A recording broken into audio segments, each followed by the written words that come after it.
Quand on est missionnaire, notre objectif c'est annoncer Jésus-Christ, annoncer la parole de Dieu et la vie chrétienne. Et mon gros travail missionnaire, ça a été de mettre en place et de structurer des communautés chrétiennes dans les villages. Et les premiers villages, les gens sont rentrés par une ethnie, dans un secteur, ils rentraient par famille entière, des grandes familles, et ils s'évangélisaient entre eux. Et nous, on arrivait pour aider à structurer les communautés et à former les catéchistes qui animaient la prière le dimanche. On était 2 prêtres pour 30 communautés au début, 50 à la fin. Et on pouvait pas célébrer des messes partout. Il y avait des villages, ils avaient des messes 3-4 fois par an. Mais tous les dimanches, ils se retrouvaient autour de la parole de Dieu. Et nous, on avait à former les catéchistes, à former les présidents de communautés pour faire vivre ces communautés.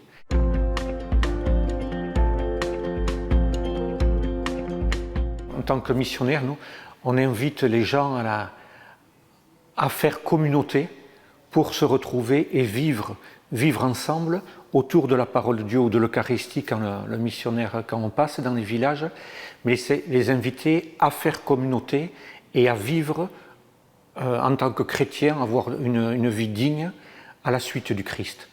Que le Christ nous appelle à la vie éternelle, nous invite à la vie éternelle.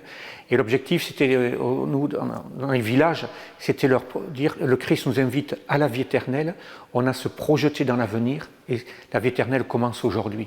Et aujourd'hui, à travailler pour avoir une vie digne, pas se retourner toujours vers la traditionnelle, vers les ancêtres, mais se retourner vers l'avenir. C'est inviter. Inviter, ça peut se faire par la parole. Mais moi je pense souvent, et ce que j'ai vécu dans les villages, ça se passe par notre manière d'être, notre manière de respecter les gens, nous pour les prêtres, d'accompagner les gens, de les écouter, et notre manière de vivre avec eux. C'est notre témoignage personnel, pour moi, qui invite. Comment chacun se porte, comment on les accompagne. Nous, on a des chrétiens qui sont venus après les obsèques, quand ils ont vu comment les chrétiens accompagnaient les morts. Ça a été venu après des gens qu'on a aidés pour se faire soigner, ou d'autres qu'on a aidés à construire des écoles. On a construit une école dans un village. Quand on s'occupe des gens, ils comprennent qu'il y a quelque chose, que le Dieu qu'on amène, il est bon. Et c'est cela, invité par le travail qu'on fait et par la manière qu'on est en relation les uns avec les autres. Et on n'invite pas que par la parole, mais notre manière de vivre.